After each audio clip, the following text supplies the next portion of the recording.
Yep, we are live.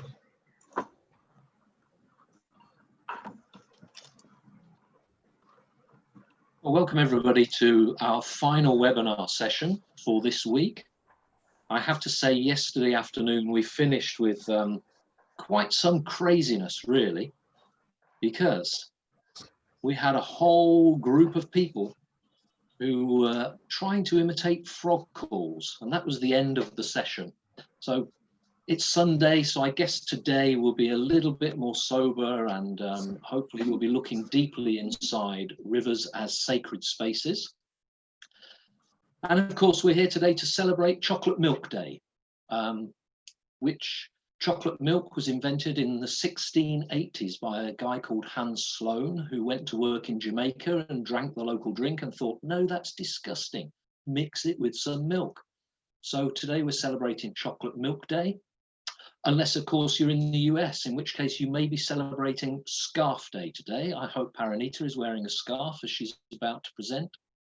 And for many, many people in India, this is a bit more serious now, a bit more important. It is Daughters' Day today.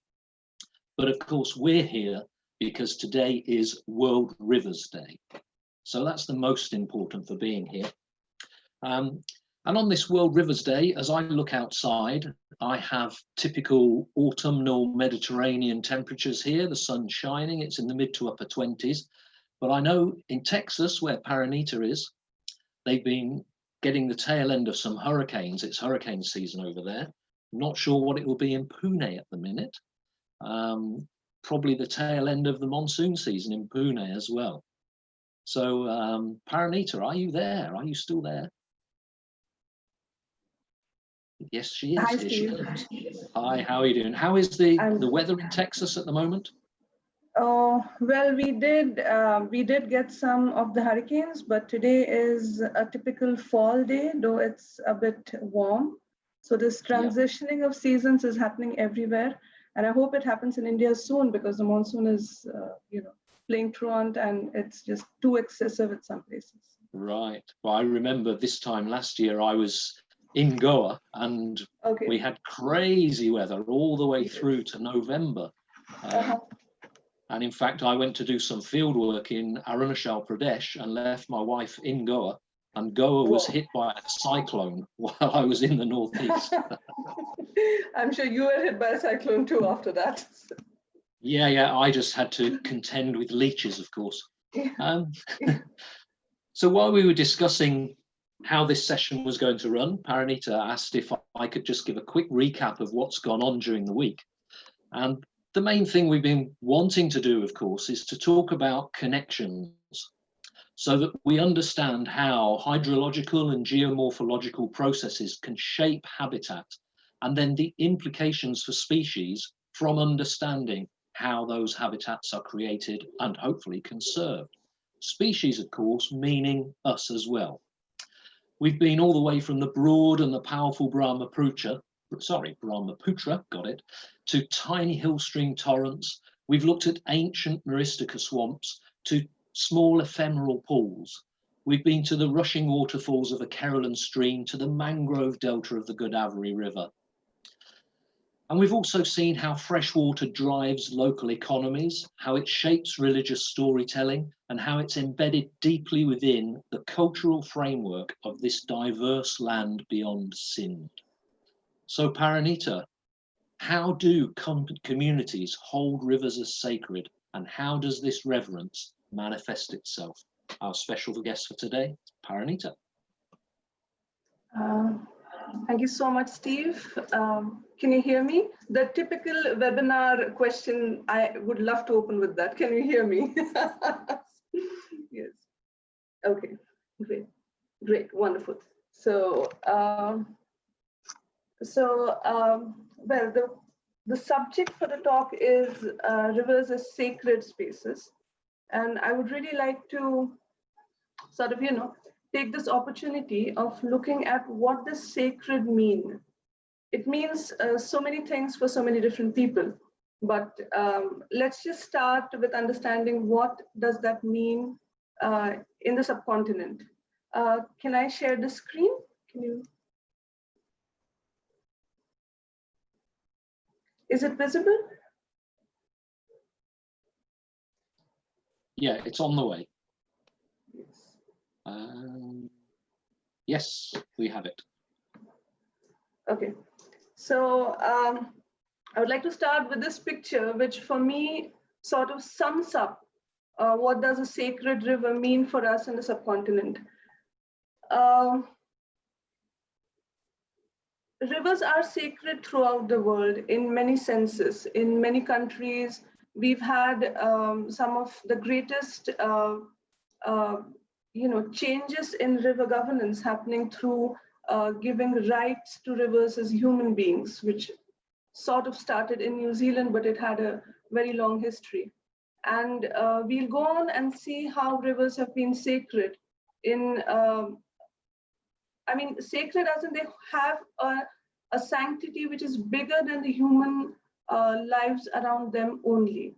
And it is true for many regions, and it is true for many nations. It is true for many religions also. So this is not at all a phenomena which is restricted only to India or only to one dominant religion or only to one dominant narrative. I've been told by one of my friends who's studying anthropology that archetypes in so many different communities across the world are similar. They may be manifest in form of rivers, in form of sky, in the form of mountains, but these archetypes are similar. And the stories around them, like some of the biggest love stories or stories of war, stories of redemption, are strangely similar all across the world.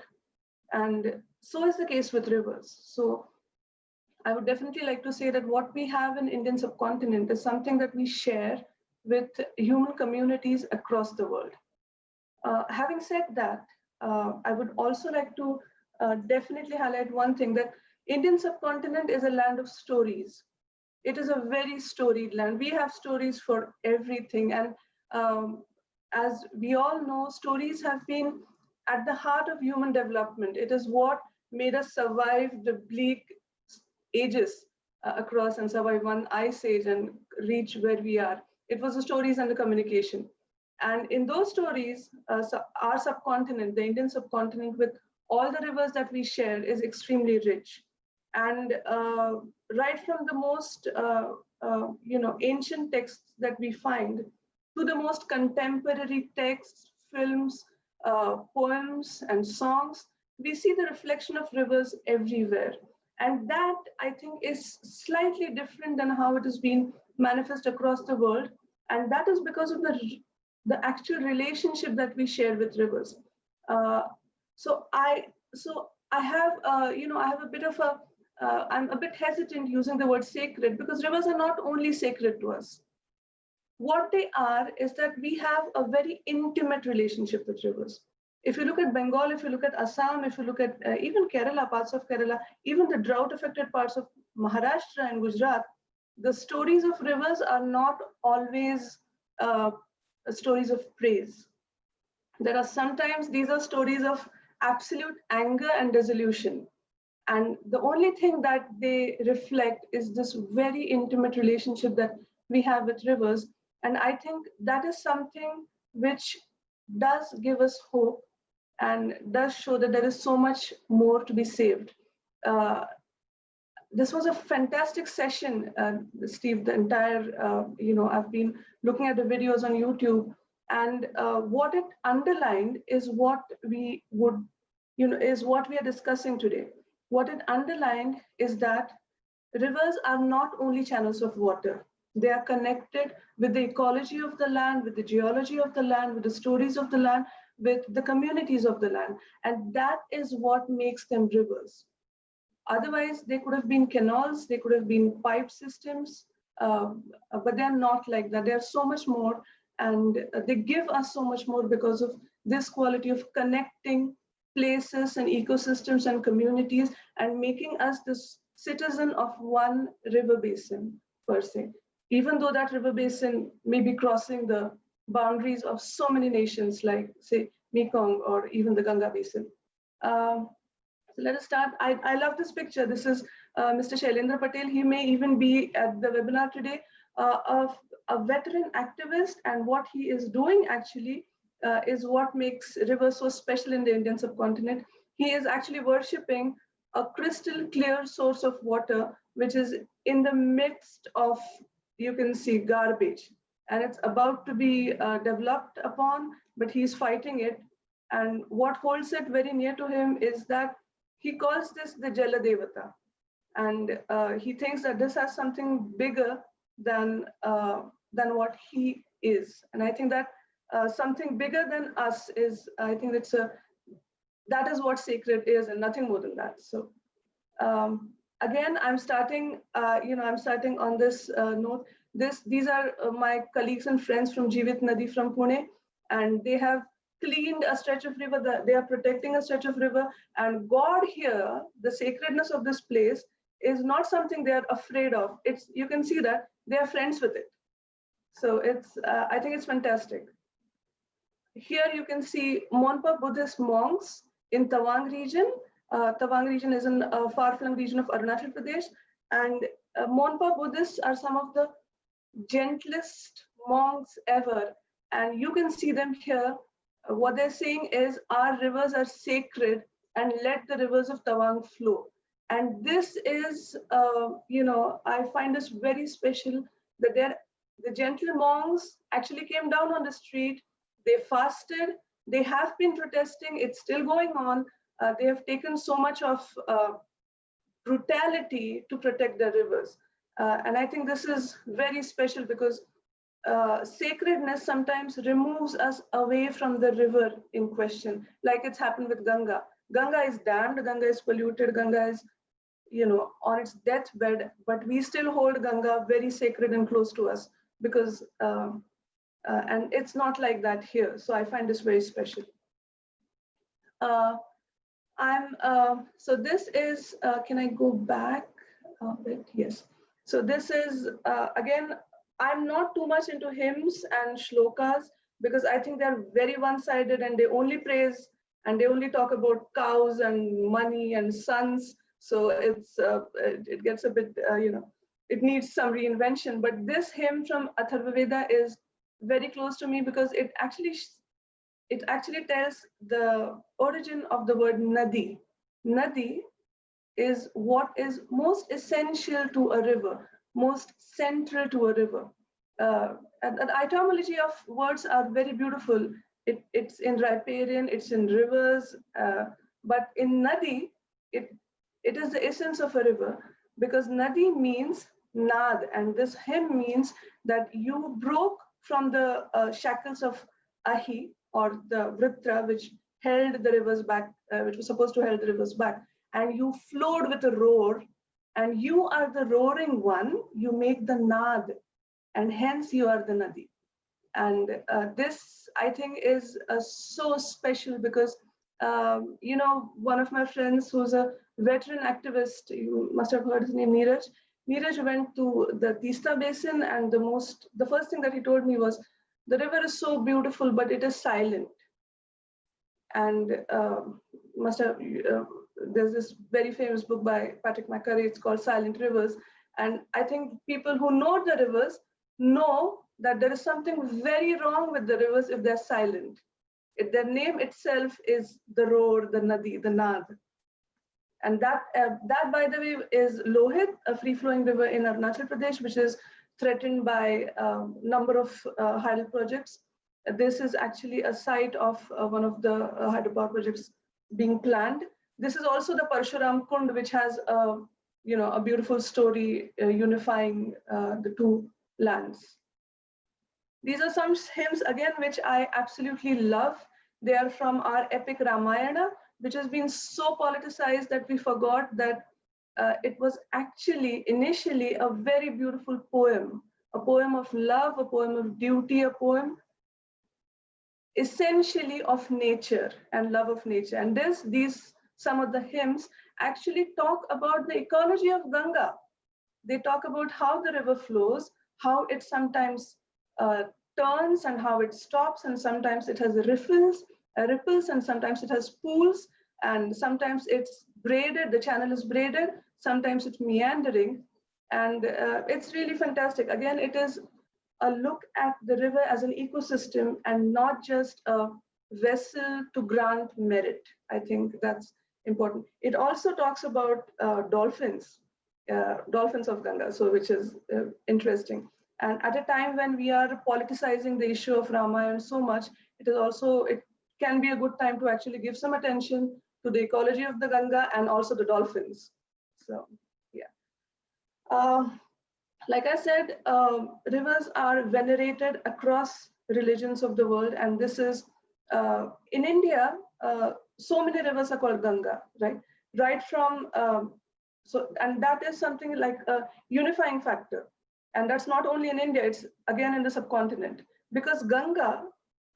Ravi Chopra had once mentioned it to us, and I find it so fascinating and so important, because Ganga again is a sort of a, it's a sort of a suffix for a river, because Ganga means gam gachati, that which, or she, that which flows.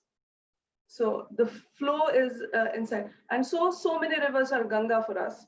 Similarly, so many rivers are Jordan, the river of, again, which is held sacred in so many religions. This is baptism happening on the banks of the Jordan River.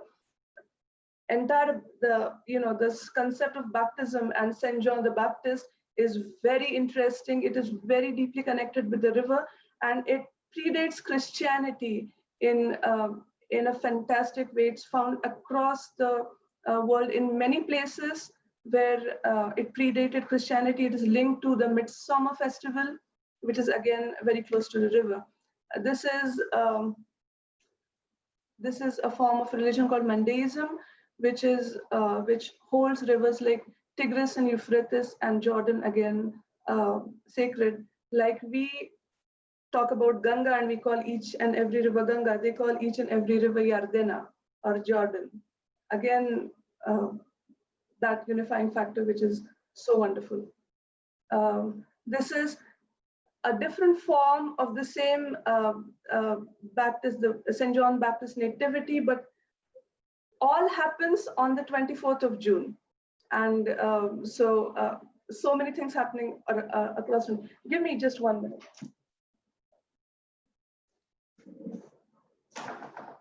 Which echoes things I've spoken to when I've given Rivers Days to children's in primary schools in the UK as well, that we have these links across so many religions. You can see the importance of rivers and water that connect multiple religions. Absolutely. And so I think the more important point is that it is a unifying factor. It's also about how you look at it, but I think it's more than a perspective. I think it actually is a unifying factor, because there are so many religions which are actually celebrating this. So it is not something which is, a synchronity or which is, we are trying to force it on something. It actually exists. So, and it's beautiful, really. This is a very special river which I visited. This is a river Pascagoula in parts of Mississippi states in the US. It is a free-flowing river right from its origin to when it meets the Gulf of Mexico. And it was held sacred by the native Indian tribe there. So when they were attacked upon, all of them actually went inside into the Pascagoula River. So it has a very beautiful and a very sad history. And the legend goes that you can still hear them sing. And so this is the singing river, the Pascagoula, but a free-flowing river, which is very important. I'm really sorry, I couldn't crop this picture. This is this is the Grand Canyon. So many tribes hold Grand Canyon and Colorado as sacred. They also hold pilgrimages to visit the Grand Canyon as well as the Colorado. It is again this universal depiction across religions of rivers and the sky is very fascinating. You can see that here in this picture, the canyon and the sky actually reflecting into the canyon, and the canyon into the sky, and the human beings in between. This is the river Urubamba, Urubamba is also called as the Vilcamayu, and what you see on your right is the Machu Picchu, held sacred by the traditions there. And this was seen as Vilcamayu was actually seen as the reflection of the Akashaganga, reflection of the constellations. Again, this thread is common in so many religions, so many regions, I'm sorry, which are separated by time and place. This same thing happens with Nile, same thing happens with Ganga, because we have Akashaganga. Nile again is said to be the reflection of the sky, and the sky is a reflection of Nile. This is the Nile, and very interestingly, this is one of the most ancient hymns of Nile. And this is not just a hymn of how bountiful the river is, because that's a very common thing which recurs. But this is actually a hymn of the flood of the Nile and how the flood actually brings prosperity to this region of Egypt. And this, I hold this very dear. I really love this. These are prayer wheels from Bhutan on the way to Paro. One is on the way to Phobjika Valley, where the black-necked cranes come for wintering. And what you actually see here is that the prayer wheel goes on, and the prayer goes on only till the water flows. Again, it's the water is actually sort of it's moving the prayer wheel, and so Om Mani Padme Hum, the actual chant goes on till the water flows. Again, the sanctity is with the flow, not just water. I find it very beautiful. This, of course, I'm really sorry for this map, which I just sort of nicked from the internet from Alami, but this is this is the Mansarovar, the Rakshastal region from the Tibetan plateau. So many rivers start from the Tibetan plateau. It has, I mean, for one region, it has the highest number of large rivers and water security of a huge region across countries in it, and so many rivers. And this place is held sacred by so many religions. It's Hinduism, it's Bon, Buddhism, Jainism also, and everyone has their own stories about the origin, the sacred origin. I will not talk about the origin of Ganga and Yamuna because we've known it way too often. This is the origin, the sort of origin of River Jhelum. This is the Verinag spring in Kashmir. And so origins are held sacred. Again, this crosses the boundaries of religion. It may be Buddhism, it may be Hinduism. Origins are held sacred. So it is not something exclusive for one religion, but it is exclusive to a region to a certain extent. I would like to believe that. This is again something very beautiful, so I wanted to share it with you.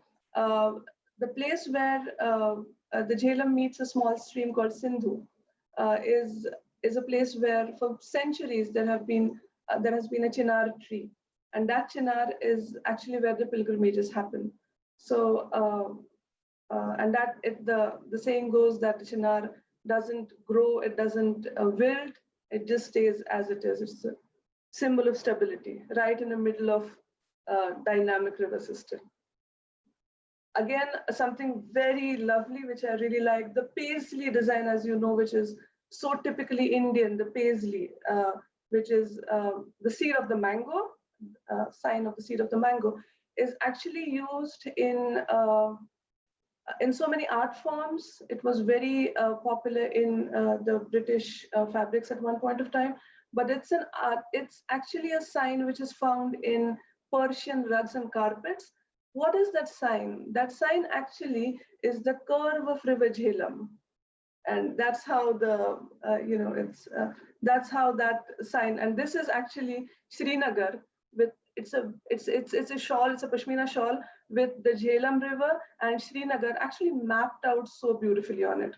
And it has the entire shawl has a complete paisley print, and it said that the meander of Jhelum was what started with it. So So the ecological reality of rivers really permeates throughout. It is in our culture, it is in our traditions, it's in our contemporary life, and this is again, this is a photo I nicked from the Wikipedia, but this is I thought this was very interesting and important. This is the at Tandi. This is the confluence of Chandra and Bhaga to form a river called Chenab.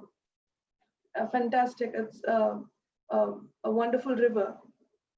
So coming from the realm of hymns, we now come down to the realm of stories, and the five rivers of Punjab, which flow from India to Pakistan, they have nurtured so many stories and myths and tales. Most of like the tragedies of Shakespeare, all the tragedies of Punjab, it may be Sohni Mahiwal, Heer Ranjha, Laila Majnu, all of them have a very strong character of a river flowing through them. Chenab is in many senses. So Chandra and Bhaga meet to form, it's actually Chandrabhaga, it is then called as the Chenab, also the moon river because of the crescent shape. And the very famous lines, I totally love them. It says that Ganga banaye devta, Yamuna banaye deviya, Ashik magar bana sake keval Chenab pani. So, this, because this river is linked with so many of the love stories of the land, from Shah Abdul Bhitai to Waris Shah to, in most of these stories, there is Chenab. So this is again, people getting, this is, I find this very interesting. This is from Heer Ranjha by Waris Shah, written in the circa 18th century. And this entire thing talks about the first meeting of Heer and Ranjha on the banks of Chenab. And it talks of each of Heer's friends as either a water reed or a swan or a fish or even a crocodile. so this the entire discussion is actually only around the river. This also behind what you can see is Heer's shrine. When she passed away, it is said that when Heer died, when she was poisoned and when she died, the river actually flowed away from the town because the river was, and it did actually move a bit away. So I think because the river shifted, they saw this, they made this story that the river moved because the river was angry because it wouldn't let this happen. This is again Sohni Mahiwal, one of the most, Sohni Mahiwal is being, it's being reinterpreted till date, right? Like we have Shakespeare's plays being played till today. Some stories are timeless. This story actually starts right at the point when Sohni enters the Chenab. It's a flooded river. And when the crocodiles actually catch her leg, and it starts right at that point. And it's by Shah Abdul Latif Bhitai, Sur Sohni, and a very beautiful depiction of, again, life of the river, life around the river. It may be the cattle herders, it may be the crocodiles, it may be Sohni herself, who was actually making earthen pots from the soil which she got from the river. There you can see Sohni's shrine, and people still visit them, hoping for slightly more fruitful love than what Sohni and Mahiwal had, because Sohni drowned in Chenab. That brings me to, like, Chenab then joins the Indus and forms the Indus with all its other sisters. A very beautiful myth and a very beautiful reality in so many senses of a river deity called Jhulelal. And Jhulelal is a god. It is called by so many names. It is Zinda Peer, it's Khwaja Khijr, it is Shah, Lal Shah Badshah, Pani Ka Badshah, Daryauddin, and all these names actually mean god of the Indus. He's the god of the Indus, and he's a god shared across religions. One of his names is also Khwaja Khijr, which actually goes back to Saint Christopher, the patron saint of travelers. So, and you can see all religions, Muslims, Shia, Sunnis, Hindus, Sikhs, everyone congregating to these shrines of Jhulelal, which are dotted along the Indus. One of them is in Udorelal, then is One is up further up in Sukur near the Sukur Barrage. And Jhulelal, the deity, is actually riding a fish. And now that is a very special fish. That fish is Palla. Palla is Ilish, that is Hilsa, a fish which is so special for Bengalis and anyone who's smelled the fish once. Jhulelal is the patron saint also of the Palla in Sindh. And it was said at one time that the Palla actually swam right up to Sukur, met Jhulelal, and then became tasty. That's a very fascinating story because in Bengal they did try to, and in Bangladesh they did try to, have hatchery-raised hilsa. One thing that they wouldn't reproduce in that atmosphere, in that environment. But other was their flesh was so insipid because they did not swim, they did not build the muscles, which give hilsa its very distinct flavor. So only when it reaches Jhulelal, only when it reaches Sukur, that it and meets its Murshid, that hilsa gets its flavor. You can say that these are just stories and just stories with very little significance, but I don't think so. I think these are the stories which join an ecosystem with a religious space, with a geography, with communities, with livelihoods. These are Mohana fishermen whom you can see holding the hilsa. And after the construction of so many barrages, Kotri, Sukur, the flows of Indus dried down. Indus Delta suffered hugely. Now, of course, Indus is in floods, but it's been like this, like a person on steroids who's either depressed or hyperactive. The river is either dry completely or it floods devastatingly, and it's completely changed the character of the river. Hilsa, Palla catch has fallen by something like 70% in just 30 years. Devotees and pilgrims still do visit Jhulelal. One of the very interesting things which I was told by Mohammad Shahji, who is from the Pakistani Fisher Folk Forum, was that because there were so many religions meeting in Sindh because of Jhulelal, and because so many rivers also met there, and that land is very tolerant. And I found it's a fantastic insight that a river, because of its linkages and because of its unifying spirit, can actually lead to something like this. He said that the land is much more tolerant than the other lands. So I think Jhulelal is, we need more studies on that. It's a very fascinating tale. This again I call them pilgrims in action. These are the fisher folk of Sindh who are actually fighting for flows in Indus. So in many senses for me, these are the real devotees of Jhulelal because they are actually protecting the river that he depicts. We'll come down to river festivals now. Everyone knows a river festival. Everyone. We've all taken part in some way or the other in some river festival. I heard one of my friends, she was once talking, and she said something very interesting. She said that every story is a story of water. And I think it is so true. We see, or maybe it is, confirmation bias on my part, but I do see that so many stories are stories of water. And when you say water, it is actually the story of the rivers and the groundwater sources and the streams and the springs. This is a very fascinating festival of Catholics in Goa, North Goa, Seolim, and this is called as Sanjao Festival, festival of the river, of wells, of water sources, where people dress up and they celebrate the river. It also happens on the 24th of June. So next time, do go to Goa, not for the beaches, but for the Sanjao Festival happening on the 24th of June, where people jump into the wells. Wells are cleaned and rivers are cleaned and they're decked up like brides. A very beautiful festival. Then so I'm not going to go into the festivals that we know of, like Kumbh and Artha Kumbh. We've talked about them way too much. They've been in many senses, vehicles for furthering reverse destruction. So let's also try and look at them in that sense. This is the blackneck cranes which come on the floodplains of the Namjangchu River for wintering in Arunachal in Tawang. And when they come, it is a small festival for the Monpa Buddhists there, because they are supposed to be the embodiment of the 6th Dalai Lama for them.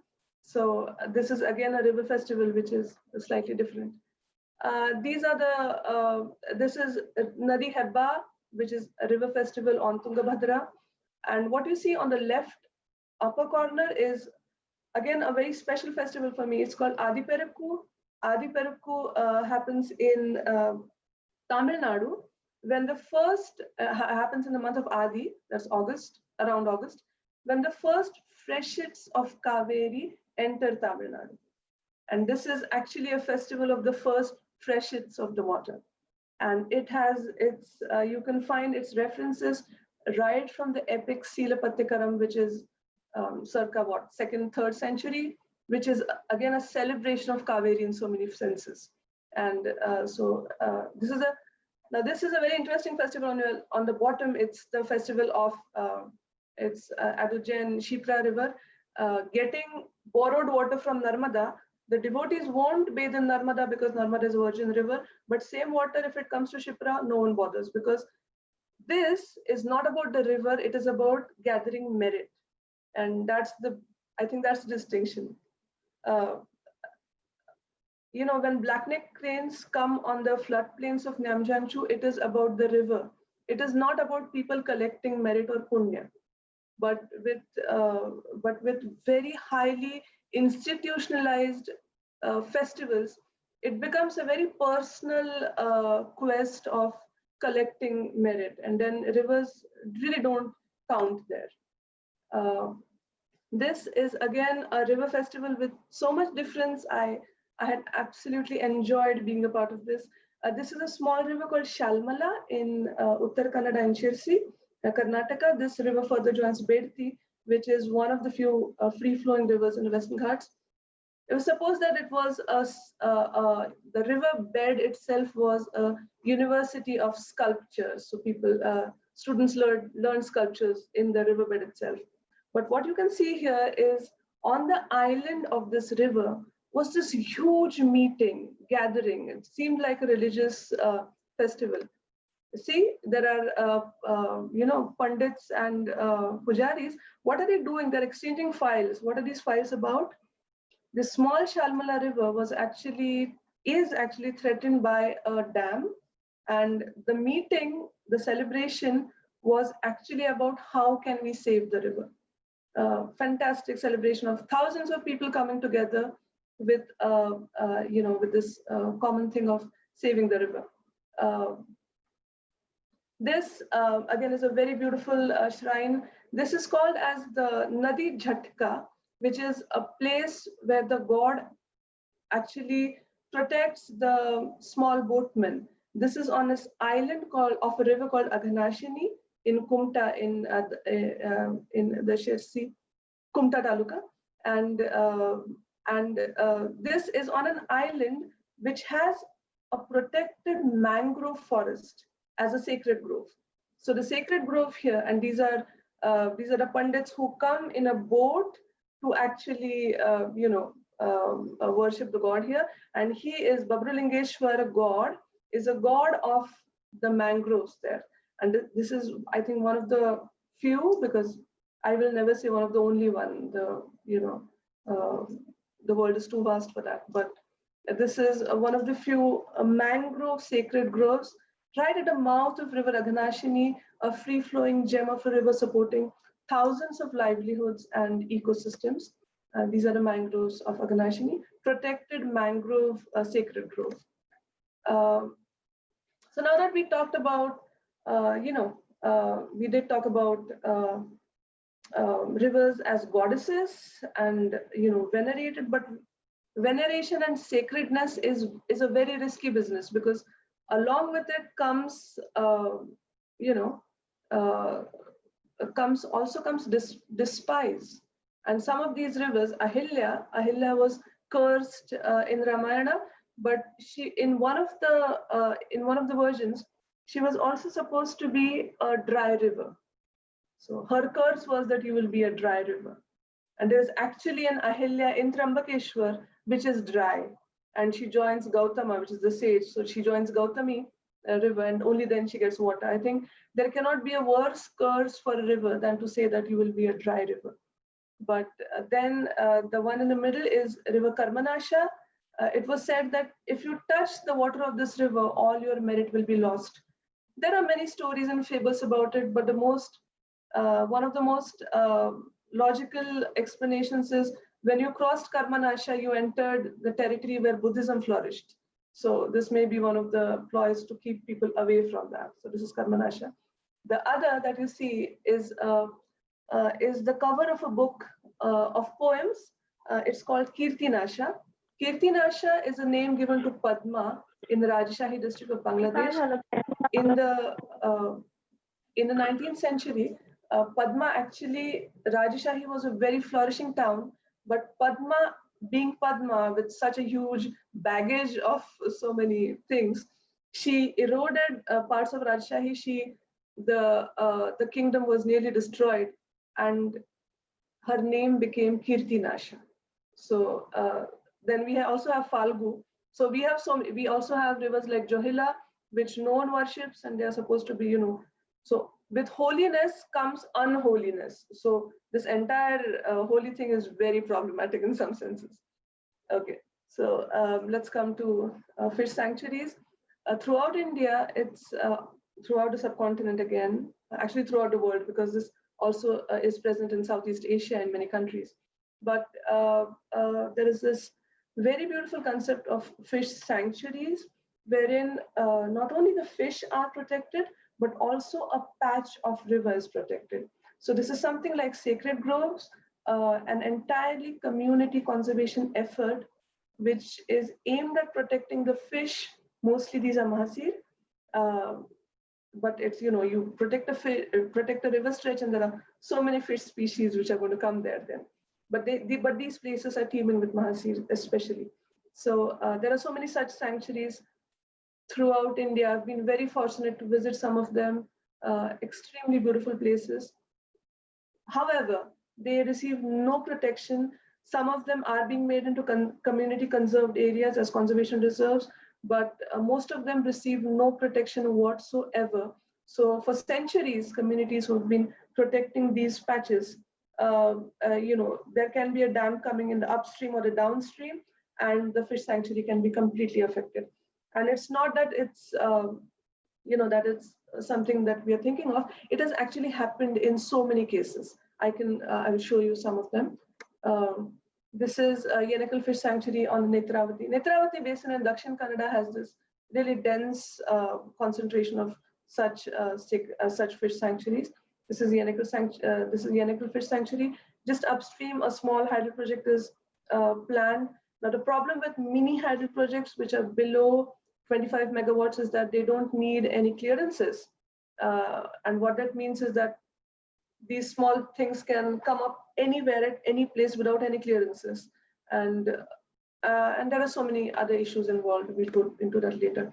This is the Nakurga sanctuary, again threatened by series of, you can see that, and we saw that there was, this person came and he broke open a coconut, and then he sort of, threw the coconut water and coconut pieces into the river, and a shoal of mahasir just, came up to eat it.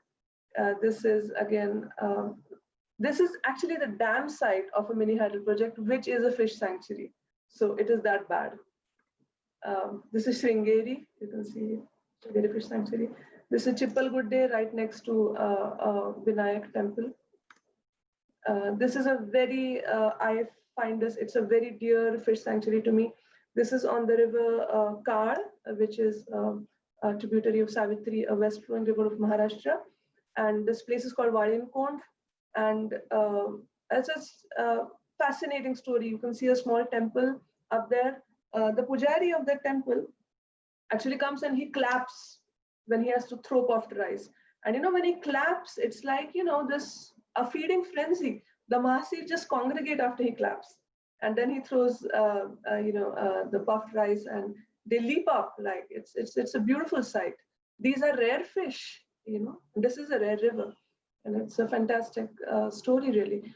Just upstream this, about 2 kilometers upstream from this stretch, is a small hydel project, a dam which is so ridden with corruption on all aspects, economic aspects, social aspects, technical aspects.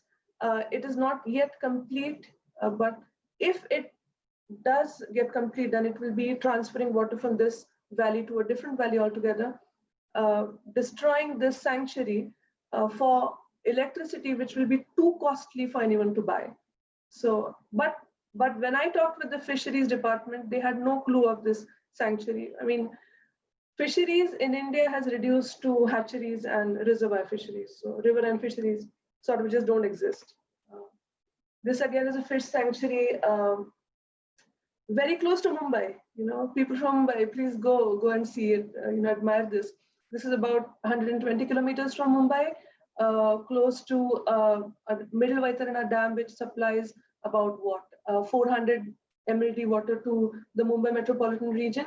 Again, a Mahasir sanctuary, again extremely threatened by the series of dams happening, because they will completely dry out this section.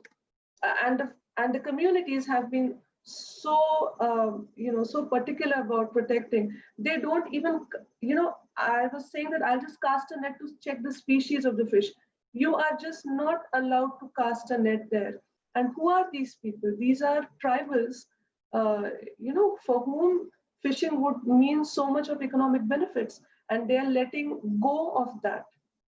And what are we letting go of? We are not letting go of anything.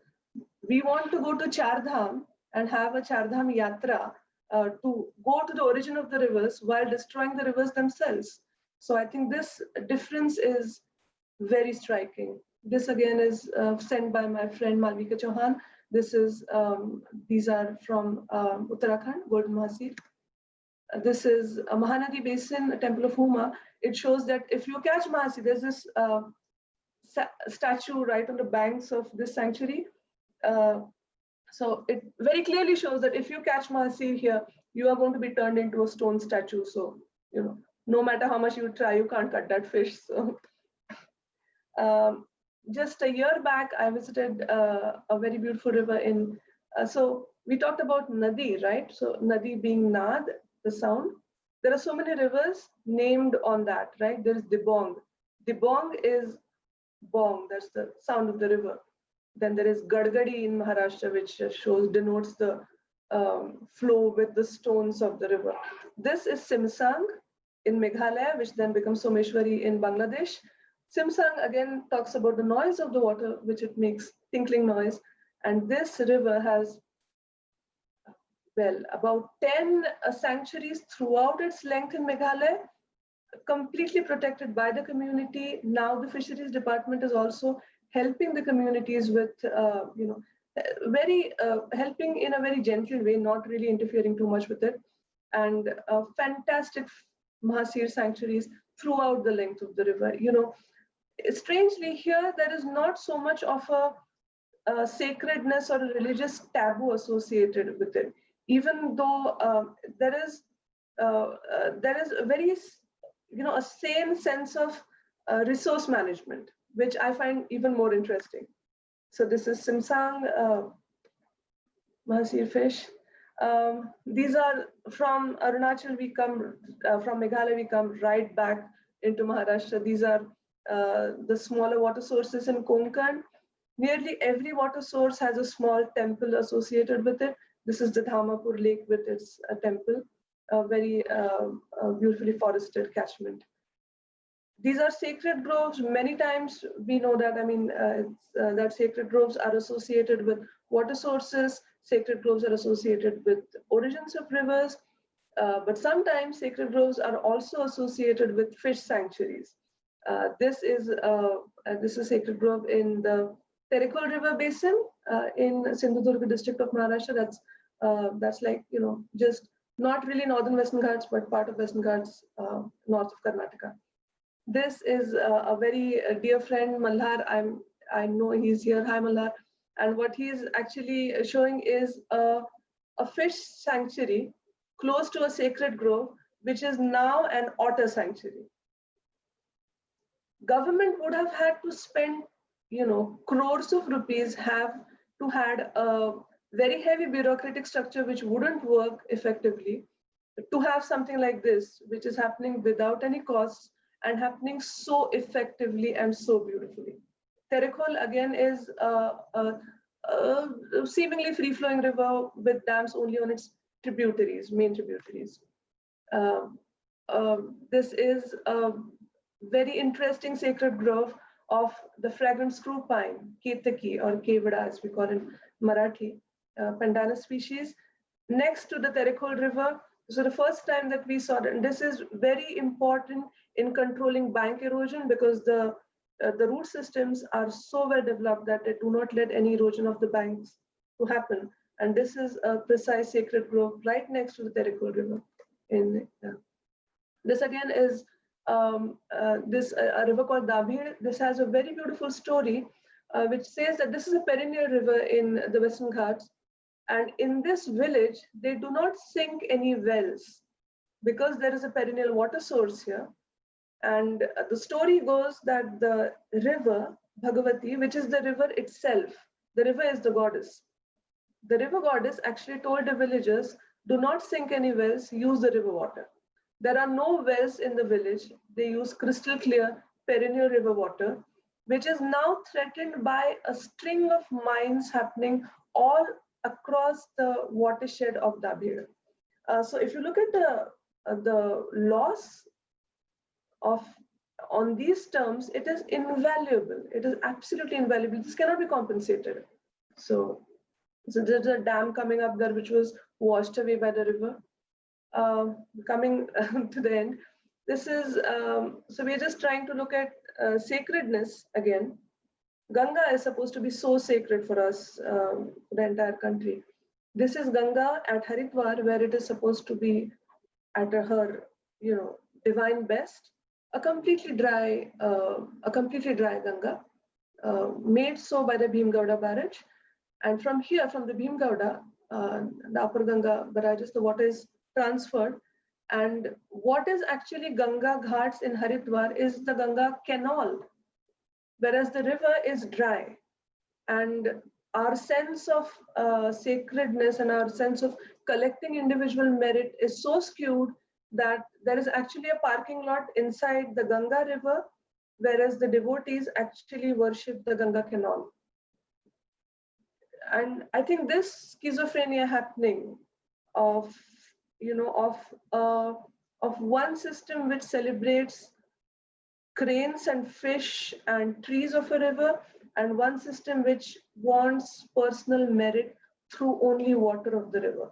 I think that is what really divides the sacredness from. This is Godavari, my hometown, Nashik. This is Ramkund, where it is said that Amrit had fallen. This is no water of Godavari. This is borewell water, which was put into the Ramkund because Godavari was completely dry. But even then, the Kumbh Mela happened. No one really complained too much because it was all about, getting that share of punya. This is dry Chandrabhaga at Pandharpur. Again, an iconic riverine destination, religious destination for Maharashtra. But we do not release water from the dams for this at all. So very interesting photograph by Sushant Day. And this was used by Nachiket Kelkar, a fantastic riverine researcher. So we can see the shlok from Ramayana, which goes on to admire Ganga and her dolphins. And we are building inland waterways. The same government which thinks that Ganga is so important for their political ethos is building inland waterways in this stretch without any sort of EIAs or any sort of environmental assessments. Again, Chardham, something which makes origins so Gangotri, Yamunotri, Kedarnath, Badrinath, which makes origins so important to us. The Chardham highway project is happening, which is really destroying the actual watersheds of these places. Again, the question arises that pilgrimages are, pilgrimages are supposed to be difficult. Pilgrimages are not supposed to be easy. So, but we are trying to, because the place has more importance than you. But again and again, we are gaining more importance than the place. And that is sacredness turned on its head. We have become the most sacred species, right? So again, this is what our Prime Minister is actually, venerating the Ganga in Varanasi, whereas all of the muck from the Chardham projects is actually being dumped right inside the riverbed. So, so I think that's also a problem with sacredness, that we can keep a distance very easily. This is a line of a poem from Rabindranath Tagore, who I think we will need a separate session only for river and literature in India. India has amazingly rich river and literature, and this is actually a line from, this is a poem, one of the earlier poems from Rabindranath, in which he sort of sums it up for so much. He says that, why did the river die? And I made a dam because I wanted all of the river for myself. And that's why the river died. And this is Ganga. And I think that's what's happening. I think so many places from, from Madhya Pradesh to Gujarat, of course, Punjab, Maharashtra, Tamil Nadu, Kerala, they've had some of the most amazing people who talk in the language of the rivers. But I think Bengal and Assam are incomparable when it comes to riverine intimacy and riverine discussions. This is Rabindranath. This is one of his last, actually I think this is his last poem. And it talks about his entire life as being seen from the point of view of a river. He started his writing career writing about rivers. His first short story was Ghater Katha, was about a river. His seminal play Muktadhara was actually about, Muktadhara was actually about dam decommissioning at that time. It was unbelievable. It was about free-flowing river and the core of a free-flowing river. The poem from where his career in poetry started was also about rivers. I call him the bard of rivers in India. He's been talking about rivers so beautifully. I think we will be short of time. Sometime we should go into Bhatiyali, which is a form of music, which is actually the song of the river. It is also called as Nadir Gan in Assam. There are so many songs which talk about the river, and in many senses, again, it may be confirmation bias, but I think a river is the perfect metaphor for life and time and space. And that is what Bhatiyali is. It is using the metaphor of river, the boat, and the boatman who is taking the boat down the ebb and tide of the river and singing a solitary song. It is a work song, but like all other work songs which are supposed to add energy, Bhatiyali is actually a very lonely contemplation. The notes are low, the song is, and all of these songs they are about Ganga Amar Ma, Padma Amar Ma, that is, rivers are my mothers. They're also about Sarbanasha Padma Nadi. You destroy everything. It's about Amai Dubai Lire, Amai Phasai Lire, the river is drowning me. It talks about some of the most basic ecological truths. It says that the river, Ekul Gore, Okul Bhange, Eto Nadir Khela. That means you erode from one end and you deposit from on the other end. That is what a river does. Someone who is a king in the morning becomes a pauper at the evening. That's what a river does. And when you look at the Char poetry of Assam, the people who don't know whether they are from Bangladesh or India, whether they live on the river or the land, their poems, their poetry, and their songs about the river have so much truth in them that they're difficult for us to bear. There's this very interesting line that I had once read, which said that we read so many reports and we are passionate about our work. We feel so much for rivers and the ecosystems. But do the reports really convey what has happened to the people and the ecosystems? And I think that's where art forms and using art forms is so important when it comes to river advocacy, because our reports can only tell so much. They will tell what happened. They will not tell how people felt when that happened. And I mean, it is not, I think it's a very significant thing. It is not a frivolous thing. We need to know what has happened to the millions that have been displaced by dams, which have been, driven destitute by pollution. We need to know that. And we also need to know where the beauty of rivers lie, what all is there to save in a river. I think that's where the hope lies. I will end it with the words of Bibhuti Bhushan Bandyopadhyay, my absolutely favorite author from Bengal. He wrote a novel, he wrote several novels. He wrote Pathir Panchali was his first novel, which also talked about rivers, and Apu's journey was like a journey of the river. But his last novel was Ichamati. Ichamati is a river in Bengal. And I think what he says is so beautiful, that the main character actually grasps the meaning of life sitting on the banks of the Ichamati, with where the banks are full of riparian trees, there are fish in the river, there are flowers falling into the river, and the water is clean. And he actually has this epiphany that world is not gained by renouncing the world, but by becoming the power of life and nature itself. And the cool waters of Ichamati have washed the grime from my thoughts. And when I read this, I was very touched, because I really thought that, we don't know how many epiphanies you, me may have lost because we do not have clean rivers. Perhaps we may have been wiser people, happier people, saner people if the rivers of our land were healthy, clean, flowing, green, and if we shared them with other species also. So I think when we lose a river, which we lose a part of our humanity also, and it's not an intangible abstract, it's a very immediate and a very clear loss.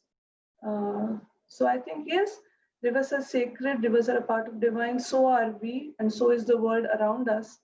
And let us hope that the sacredness and divinity of rivers in India and Indian subcontinent does not limit them and destroy them further, but actually help us understand the links that rivers share with us across times, across the boundaries of religions and nations, bring us together towards a better tomorrow. Yeah, I think. Thank you. Well, that was absolutely amazing. And I've had strings of messages from people saying, please don't let us stop. Have Parineeta keep talking. It's very difficult for me to sum up exactly what we've just encountered, but the one thing that struck me all the way through is that most of the people we've been appealing to are scientists or early career researchers. And as you said at the end there, that we do studies, we take reports, but they only tell us what happened. They don't tell us about how people felt when they happened. So we've really closed our whole week from having looked at the scientific aspects of the chemistry, the geology, the biology, the physics, etc. And now we've looked a little more closely at how rivers really enter consciousness, and they are part of all of us. I'll go fairly quickly into the questions because there are quite a few questions, and many of them are very, very similar questions. They're all related. I just wanted to give a couple of my reflections on some of the sanctuaries that you showed. So at Wallenkond, when I was there, it was not flowing. The fish were in the sanctuary below the temple, but you only had to go to the limit of the temple sanctuary and there was no water in the river. And people were mining sand and gravel out of the riverbed. I guess there was groundwater below there, but effectively there was no flowing river. But then upstream in front of the temple, there was water, a good depth of water and huge shoals of marcia. Likewise at Vaitana, when I visited Vaitana, and I was taking video of the marcia under the river, right in front of the temple. And when you view the footage later, most of what you can see is plastic bags going past the camera. Oh.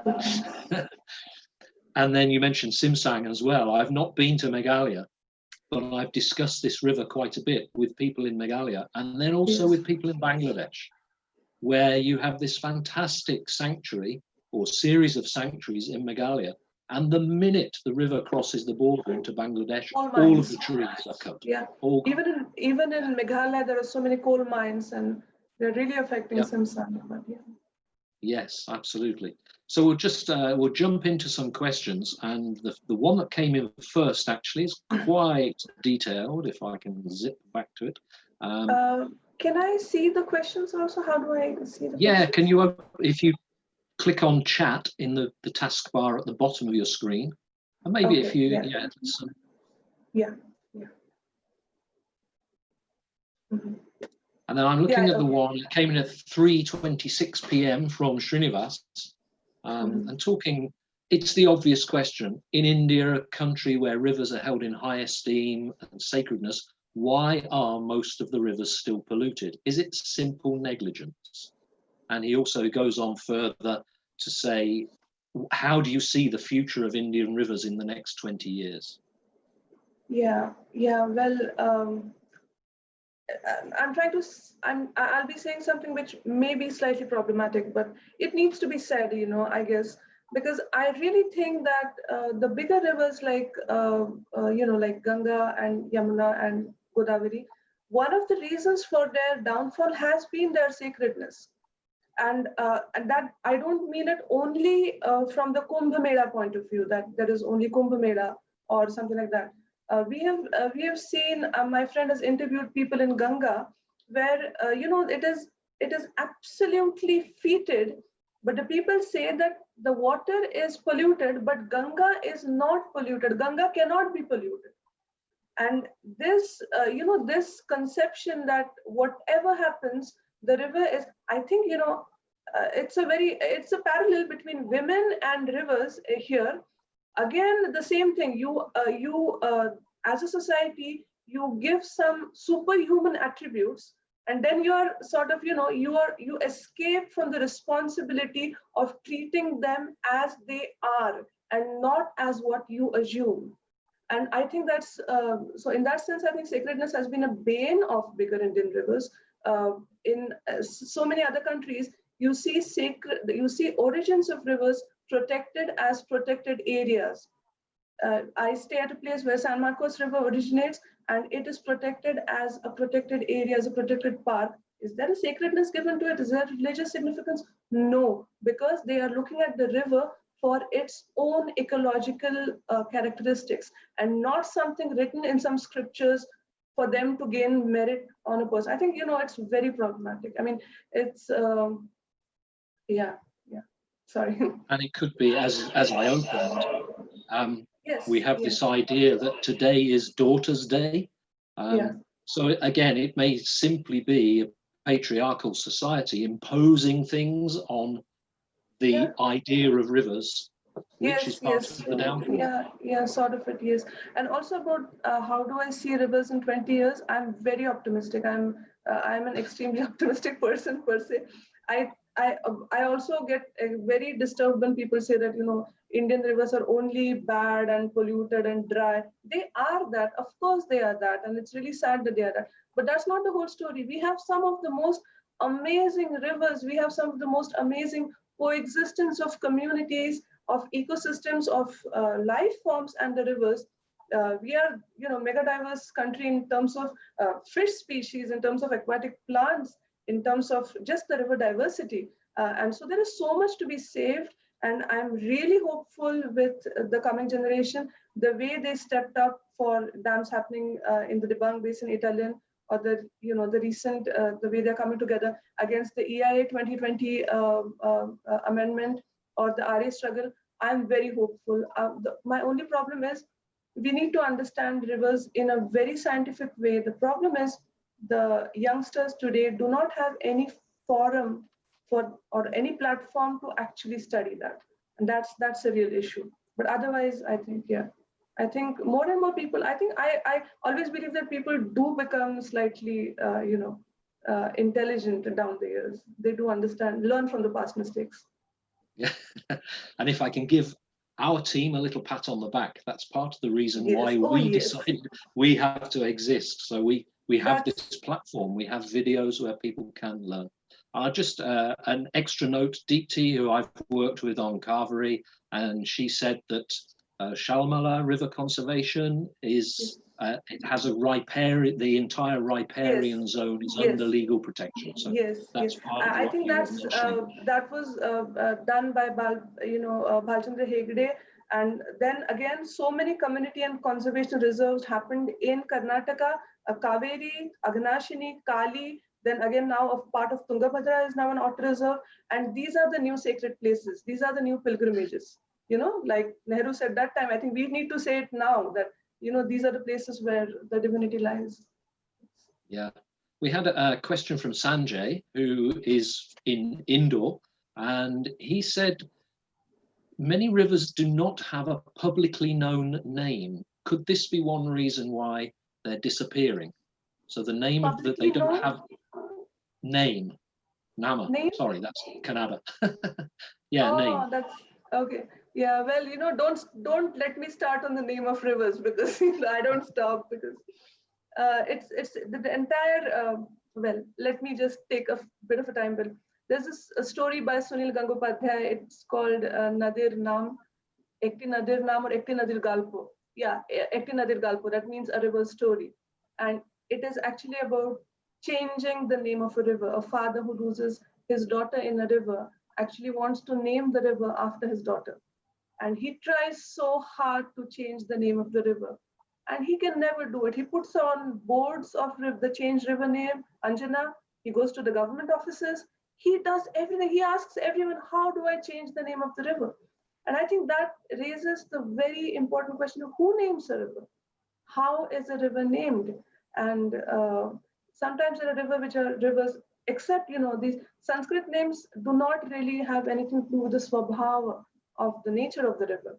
But the colloquial names, it may be Dibong, it may be Pagla in Assam, it may be Pagladia, it may be, Gadadhari, it may be, Utavali, Sukhi, Bhuki, and there are so many names, Waghadi. In Maharashtra, we have Urmodi, Dakpadi, that is, tooth breaker and rib breaker. They talk of the nature of the river because that's how it floods suddenly, and that's what it can do. Yeah,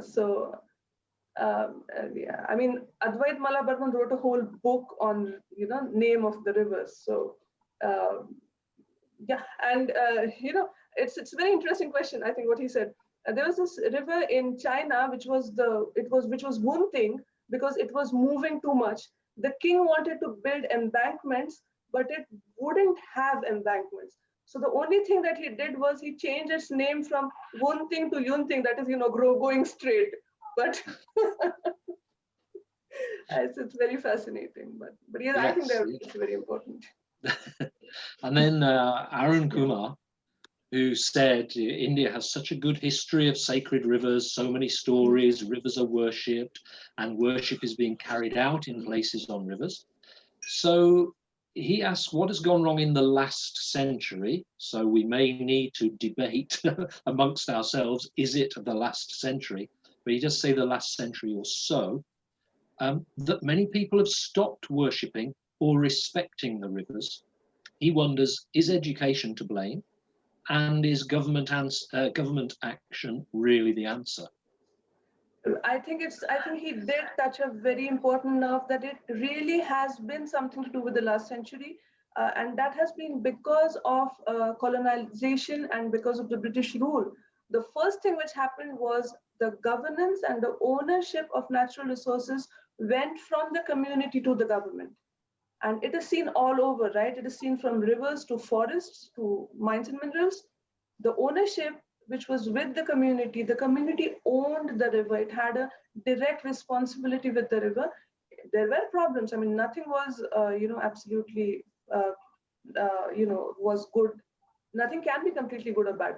But this alienation of thinking that this is a government's problem started from not just that, but we are not supposed to interfere now.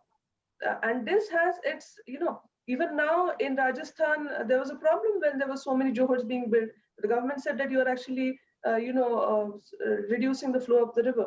So I definitely think that it has that the alienation with the resources has played an important role in this. The next part of this question was, I also think that's very important. That we think that the ancestors were naive and they just worshipped something because they were scared of it, and they built temples because they sing pains because they did not know how it happened, and but the important point is they respected the resource. Today, we are as dependent on rivers as they were. Has the dependence changed? Have we got water from some other source? No. The dependence is still the same, but we have lost the respect. And along with respect, there was not only fear, there was also beauty and celebration. So we really need new narratives. We need new stories. They bind us, and we need new celebrations. We need new stories. We don't only need pessimistic reports about how bad everything is. It is, and we need to work on that, and we do work on that. It's our profession, but we do need new narratives which add respect and celebration and joy to the whole thing. Yes, absolutely. And I was going to say, obviously, as possibly the sole European in this this forum every single day, I'm quite used to fielding the colonialism question. And always the answer from my side is, yes, I can see exactly how this centralization, viewing things purely in economic terms, is such a bad thing for rivers and forests. So why do you continue to do it? Why has it continued for 70 years after independence? Well, I think it's a question of a larger debate. I think when a society molds in a certain way, it cannot change overnight. It's like the Black movement in America, right? You can't just ask them that why don't you? It's not. It will take time, but we are hopeful that it should change, but it will take time. And I guess in the history of India as a developed nation, 70 years is nothing. Yes, it should be. Yeah, well, we should debate that. Yes, plenty to debate. And as you said, we need new stories, we need new narratives, which leads me on to Biju from down there, University of Kerala, who said river conservation is not picking up as a huge people's campaign in India, and nor is it a priority for politicians. We may have to discuss the Isha Foundation separately. But in terms of Biju's question, what do we do to change the narrative, to bring new storytellers into the conservation? Absolutely. Well, I've been comparing the United States and India, especially on the river restoration issue, because there are so many funds being allocated in the US for river restoration. It is unbelievable. At any given time, you have about roughly 30,000 river restoration projects going on all across the country with ecological parameters, not the concretization. And what we are having in India is, again, I guess labels and names are so important, because though we do not have river restoration happening in India at all, we do have riverfront development happening in the name of river rejuvenation. And that's happening everywhere, right? It's happening in Tamil Nadu, happening in Karnataka, happening so much in Maharashtra, in Bihar, in Uttar Pradesh, in Gujarat, Madhya Pradesh. Everywhere you have, Gujarat, of course, everywhere you have these riverfront development schemes which are being called as river rejuvenation when they do nothing but privatize the resource, destroy the resource, destroy the river further, and also appropriate the name of. So we should really pose this question to the National River Conservation Directorate and the Central Water Commission, that is the Central Water Commission only a dalal of an agent of large dams? It actually has a river management unit. It actually has a river conservation directorate. So what are the river restoration initiatives that you are undertaking? How are you helping communities with it? Because it does end up, it does, some sort of support and start is necessary.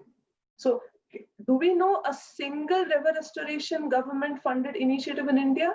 Do we have such a huge sacredness attached to rivers? No, we do not have.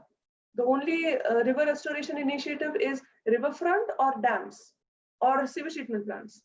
So I think, yeah. So yeah, and Biju's done fantastic work on exotic fishes and overall. So I think I should be learning from him.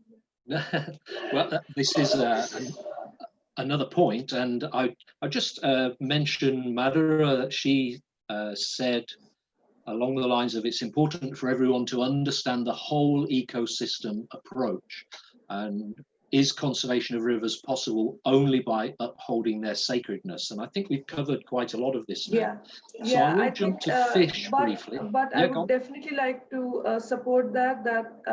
I was just talking with one of the one of the people who are restoring riparian areas in the US, and he very specifically told me that a river is actually a report card of the land. So it's true, we cannot ignore the watershed.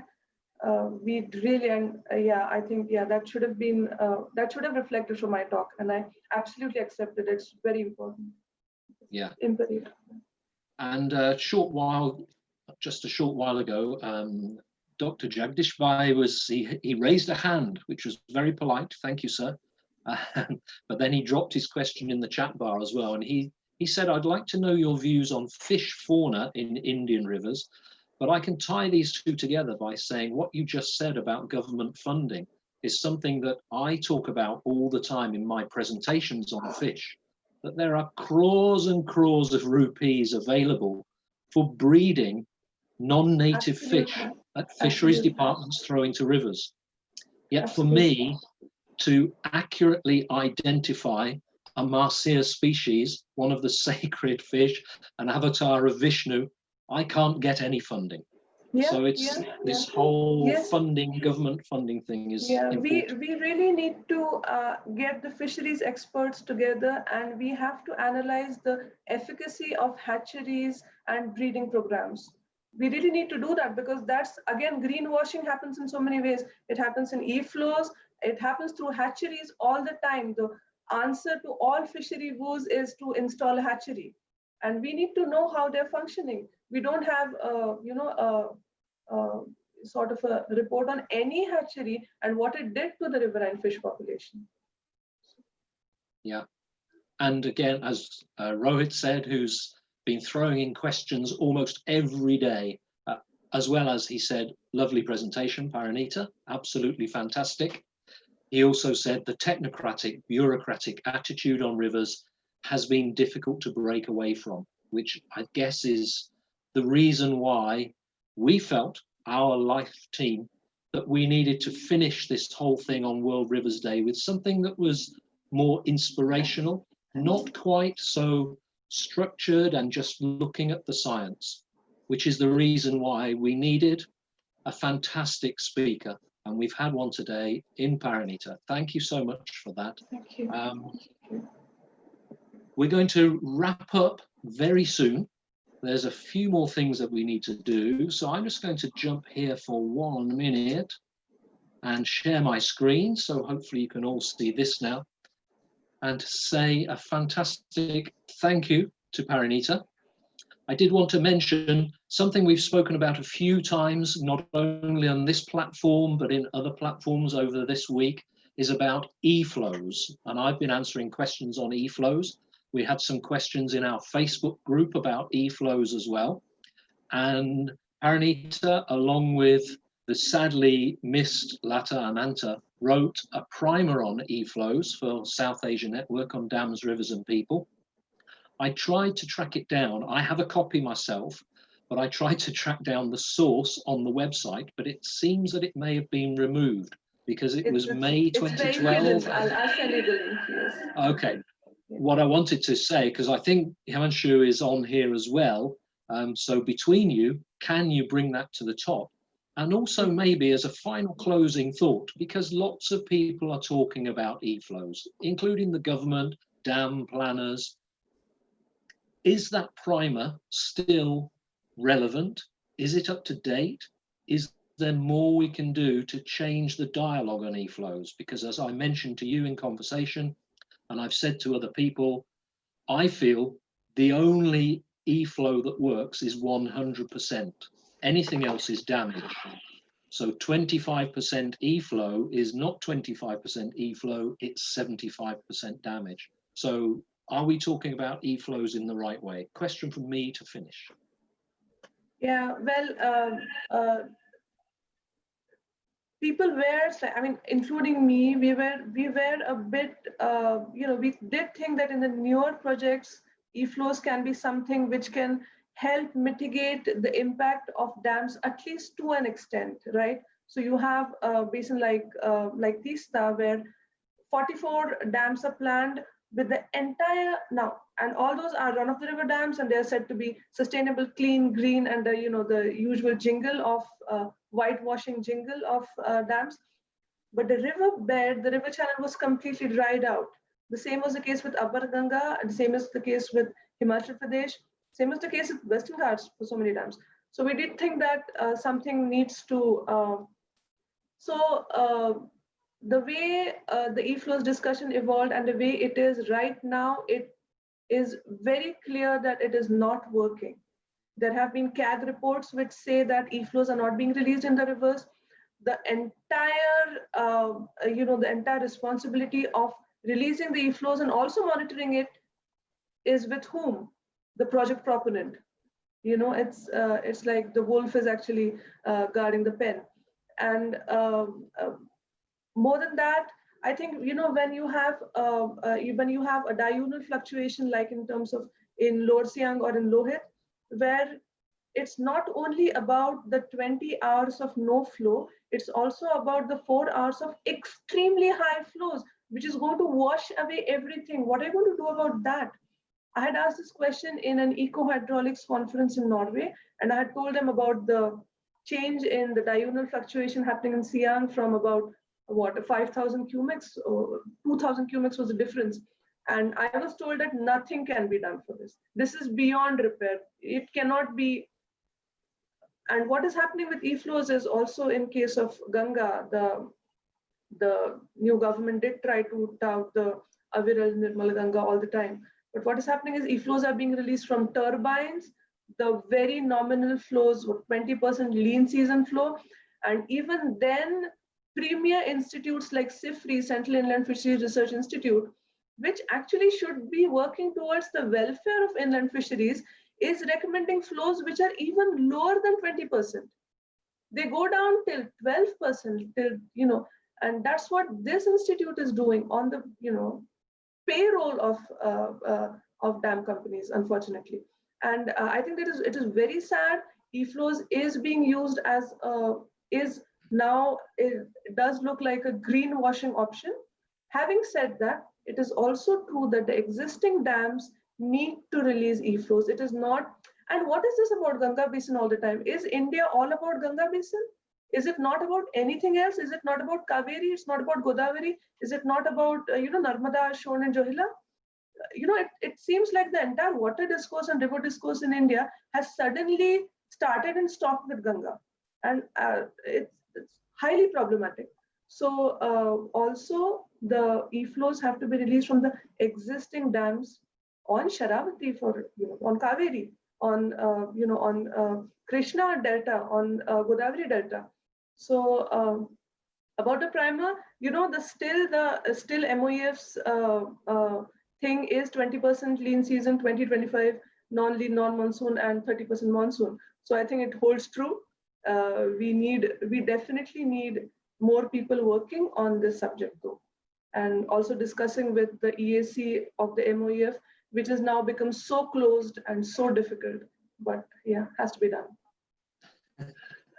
Yes, absolutely. Thank you. We need more people working on these things. Yes, absolutely. And here we are.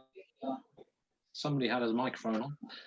And here we are. We have an audience. We've had hundreds of people viewing over the course of the week, which is fantastic. So, oh, that's it. I lost my screen for a minute.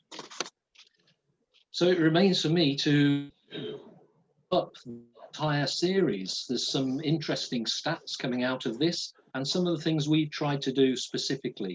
But before we get to that, I must say it's almost exactly 3 years ago to the day that I read an article in Sanctuary Asia.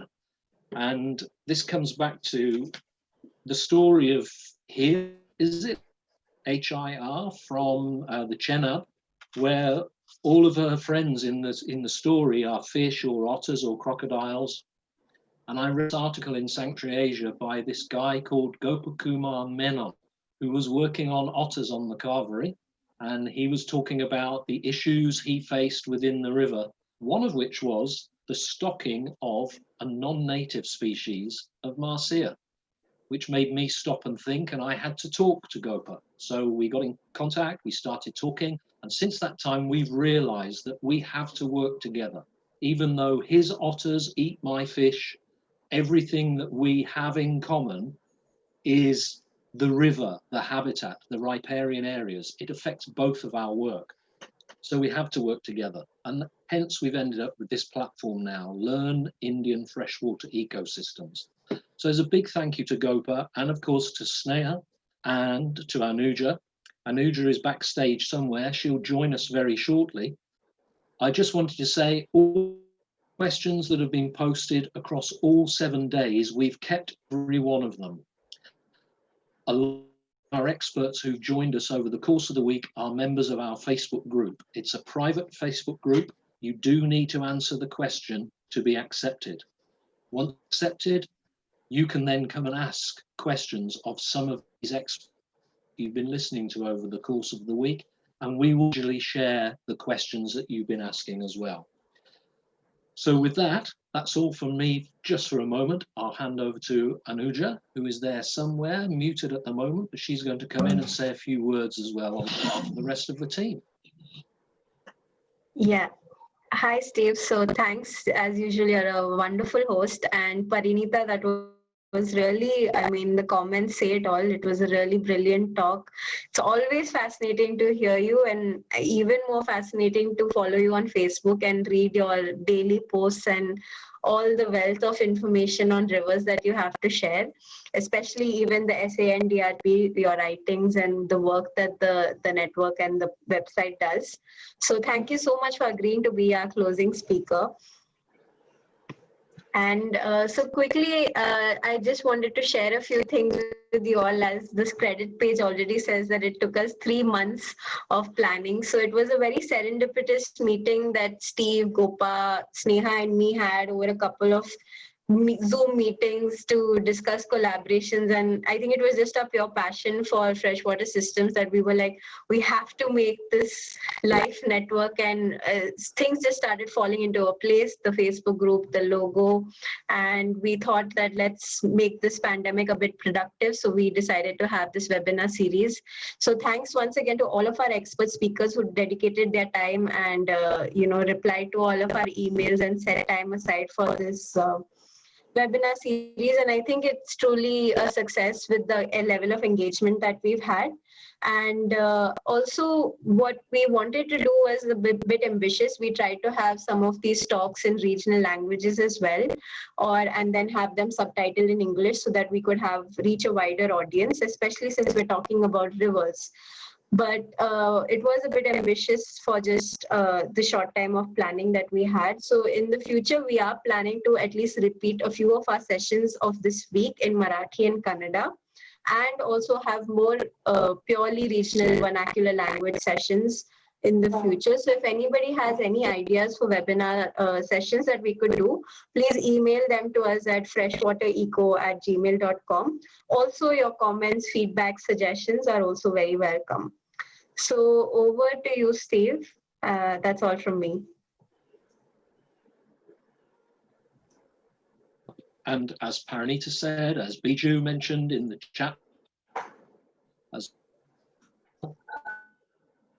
we've mentioned times, the more people, the better. That includes some people who could come and do the job that we've done over the last week, because we're just volunteering to do this. We're not an organization, we're not a body, we are just 4 people who are representing a concept. So the more help we can have in this, the better. It will relieve the pressure from us. And we know there are some areas we haven't covered this week. So for instance, we haven't looked at water birds whatsoever. And we haven't looked at things like urban lakes or glacial lakes. But over the course of the week, we have had some interactions. So we've had a request for more on elephant use of riverine habitats. And I've also been talking to a phytoplankton expert. So I have in the back of my head already a session of something along the lines of down the microscope to the giant. So the smallest river inhabitants to the largest.